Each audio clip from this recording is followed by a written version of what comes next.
Chers auditeurs, bienvenue sur l'OHTN Interview. Pour cet épisode 2, nous allons interviewer, petit indice, un joueur qui a gagné la Ligue des Champions en 2005 et qui a été vainqueur de la Coupe de France en 2007. Vous avez deviné? Eh oui, c'est Anthony Le Tallec qui est parmi nous aujourd'hui. Ouais, salut Momo, j'espère que tu vas bien depuis tout ce temps.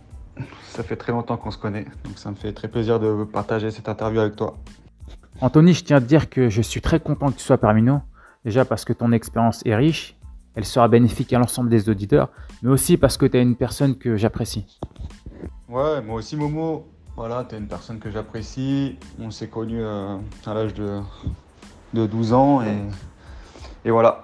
Toi aussi de ton côté t'as pas changé et voilà, c'est cool de se reparler pour cette interview-là et voilà, de partager toute mon expérience avec toi et avec les auditeurs.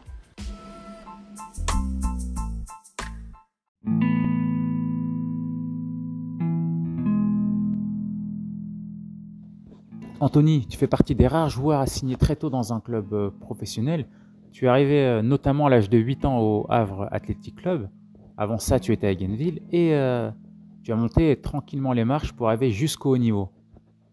Ouais, c'est ça, Momo. Je suis arrivé très jeune au HAC. J'ai mes parents, moi j'habitais à Paris et mes parents ont déménagé au Havre, à Genville. Donc j'ai fait une première année dans le club où on habitait et tout de suite dans un tournoi, le HAC m'a repéré et j'ai intégré le HAC en débutant deuxième année. Et j'ai fait toute ma formation, voilà, comme tu sais, jusqu'en pro. Anthony, tu es vainqueur de la Coupe du Monde des moins de 17 ans en 2001. Et lorsque tu as à peine 17 ans, tu arrives en Ligue 2. On est comment dans sa tête à cet âge-là, arriver déjà dans le monde professionnel?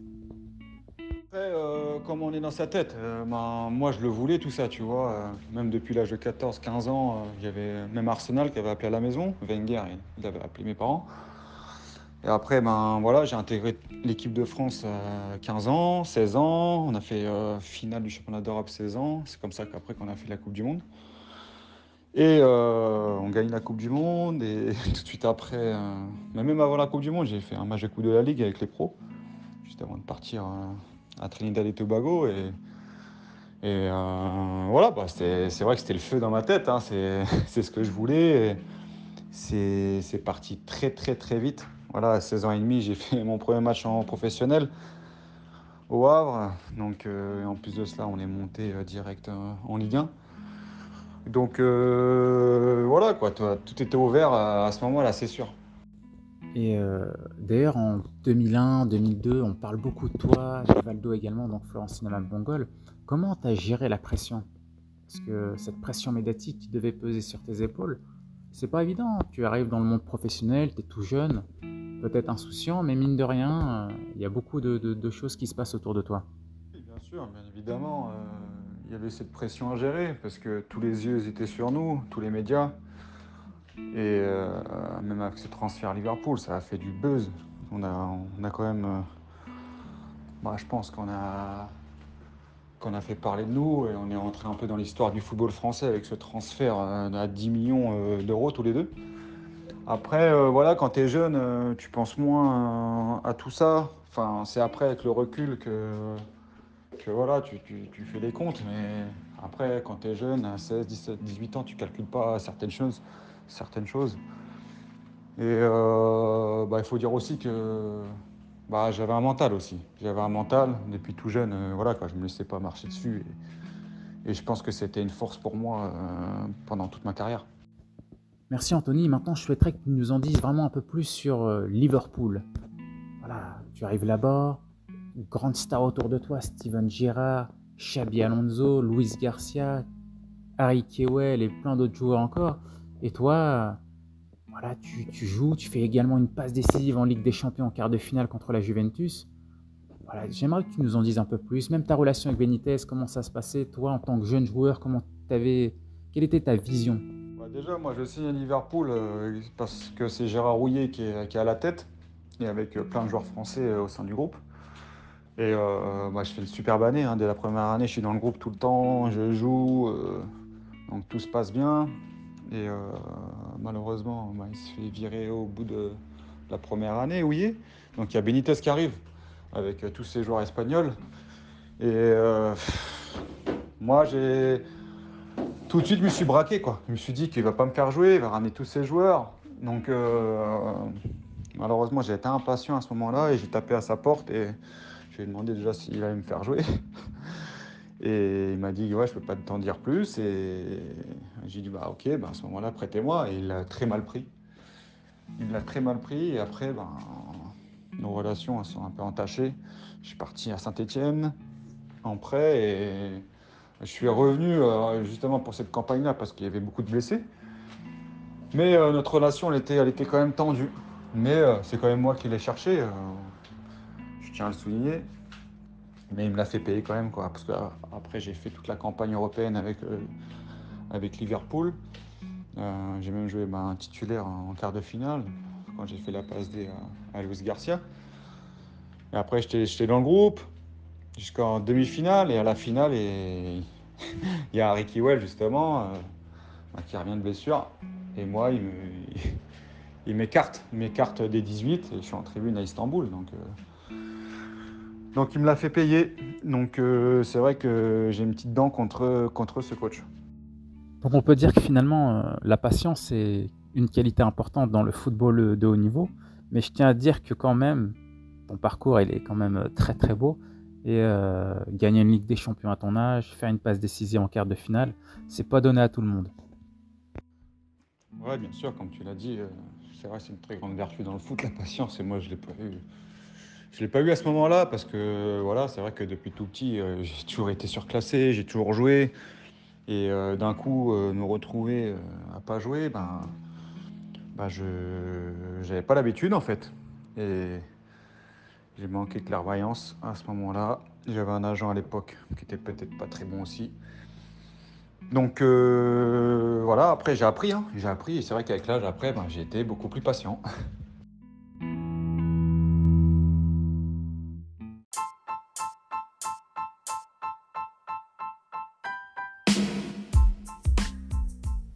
Donc tu décides d'être prêté dans différents clubs pour avoir de l'expérience, pour avoir du temps de jeu. Et tu vas au FC Sochaux, où là, en 2007, finale de Coupe de France, tu mets un but contre l'OM et tu gagnes la Coupe de France. Waouh, exceptionnel, tu peux peut-être nous en dire un peu plus? Ouais, c'est ça. Je décide d'aller à Sochaux parce qu'il y a Alain Perrin et Galtier. Et j'avais fait une grosse année avec l'équipe de France Espoir. Ils m'avaient suivi. Et j'avais quelques clubs intéressés, et notamment Lorient aussi, et Troyes. Mais je préfère aller à Sochaux. Il y avait un effectif plus complet. Et je pense que ça a été un bon choix parce que on a fait une superbe année en championnat. Je crois qu'on a fait 5e ou 6e en championnat. Et on gagne cette fameuse Coupe de France. Et je marque en finale contre Marseille. Puis j'égalise en prolongation et ensuite je marque mon tir au but. On gagne cette Coupe de France. C'est vrai que ça fait partie de mes souvenirs marquants de ma carrière. C'est gravé à vie. Et en plus, cette coupe, elle est particulière, la Coupe de France, parce que j'adore vraiment cette coupe. Donc voilà, plutôt fier d'avoir gagné ce trophée. Donc, malheureusement, j'ai pas pu rester à Sochaux après, parce que Alain Perrin il est parti à Lyon, pardon. Donc voilà. En fait, comme je suis prêté, je reviens à Liverpool, mais j'étais censé quand même signer à Sochaux parce que ça s'était très bien passé avec le championnat et la Coupe de France d'ailleurs. Et malheureusement, Perrin part, donc tout change. Il y a un autre coach qui arrive avec ses joueurs, donc je suis obligé de retourner à Liverpool et d'attendre un nouveau club. Donc j'ai fait la préparation avec Liverpool et à la fin du mercato, je choisis d'aller au Mans plutôt d'aller en Écosse. Donc tu signes à Le Mans en Ligue 1 et durant 3 saisons, tu nous fais quand même 108 matchs et ça t'arrive également d'être parfois vice-capitaine. Raconte-nous cette période avec peut-être une date clé, un but magique que tu as pu marquer ou une passe décisive extraordinaire. Ouais, c'est vrai qu'au Mans, quand je signe au Mans, c'est pour moi mes plus belles années en Ligue 1. c'est où j'ai explosé, je me suis montré. Voilà, comme tu as dit, j'ai fait, je crois, plus de 100 matchs en Ligue 1. En plus de ça, je finis meilleur passeur. Enfin, je suis meilleur passeur encore aujourd'hui. Meilleur passeur en Ligue 1 et deuxième meilleur buteur en Ligue 1. Donc ça prouve que j'ai bien taffé là-bas. Et moi, après, pour te sortir, ouais, peut-être mon doublé à Bordeaux, ou mon but au Vélodrome, ça m'a bien marqué. Mais voilà, ce que je retiens le plus, c'est que j'ai été très performant parce que j'ai eu de la stabilité. Parce que j'étais toujours prêté à droite à gauche. Et au Mans, j'ai pu faire 3 saisons. Et grâce à ça, j'ai pu signer à Auxerre qui jouait la Ligue des Champions. Direction Auxerre avec un transfert quand même important. Et à Auxerre, tu fais un bon, voire un très bon début de saison. Tu marques lors de ton premier match amical.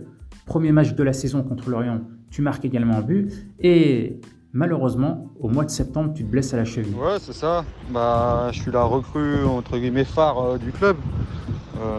C'était la priorité de Jean Fernandez. Parce que voilà, ça jouait le tour préliminaire de la Ligue des Champions.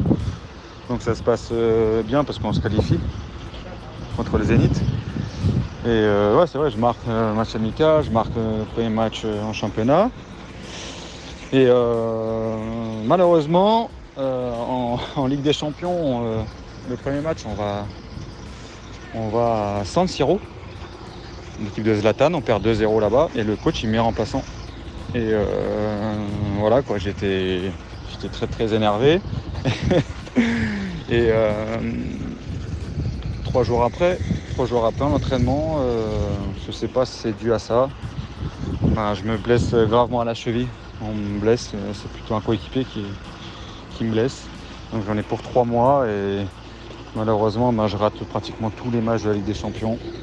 Je reviens le dernier match à Bernabéu au Real Madrid, mais je suis sur le banc et je rentre pas. Donc voilà, ça a été une période très compliquée pour moi.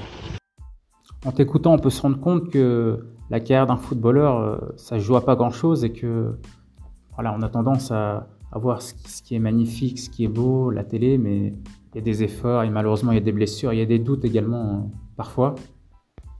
Et là, concernant ton aventure à Auxerre, elle dure donc 3 ans. Et ensuite, tu vas à Valenciennes, pareil, où tu vas rester 3 années là-bas. Ouais, c'est ça, Momo. Je signe à Valenciennes, après Auxerre. Après Auxerre, en fait, on descend en Ligue 2 avec Auxerre et au mois d'août, je mets 5 buts, donc ce qui me permet de signer à Valenciennes.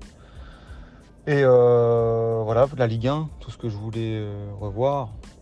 Et puis, je passe 3 années magnifiques, surtout les 2 premières années en Ligue 1, où je marque des buts. Je suis même présélectionné en équipe de France. Je mets doublé contre Marseille, je mets doublé contre Lorient et je mets le but aussi dans le derby à Lille. Donc voilà, tout se passe bien. Après malheureusement, je me blesse encore. Et au tendon d'Achille, aux adducteurs. Et malheureusement, quand je me blesse, on descend en Ligue 2. On descend en Ligue 2 et je décide de rester à Valenciennes. Et puis je mets 15 buts dans la saison. 15 buts, ce qui permet au club de se maintenir. Et malheureusement, je ne m'entends pas trop avec les dirigeants à la fin de cette saison parce qu'il y a des problèmes économiques au club. Et j'attendais une offre d'un club de Ligue 1. Et en m'attendant 15 buts en Ligue 2, je trouve pas de club. Donc j'ai un mini ras-le-bol et je décide de partir à l'étranger. En Grèce, à Atromitos. Voilà, un pays exotique. Où je joue aussi la Coupe de l'UEFA. Enfin, l'Europa League. Donc voilà, je retrouve la Coupe d'Europe. Donc c'est pourquoi je vais en Grèce.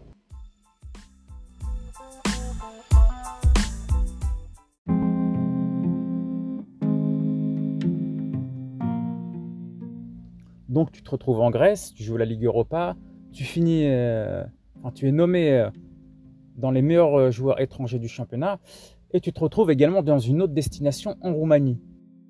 Tu avais déjà connu l'étranger en allant en Angleterre, mais là tu changes de 2 pays différents, des cultures différentes. Voilà, comment un footballeur il peut s'adapter rapidement, parce qu'on lui demande d'être performant rapidement, dans une langue peut-être qu'il ne connaît pas, dans une culture qu'il ne connaît pas, même si le football est universel. Comment on s'adapte vraiment à cette difficulté?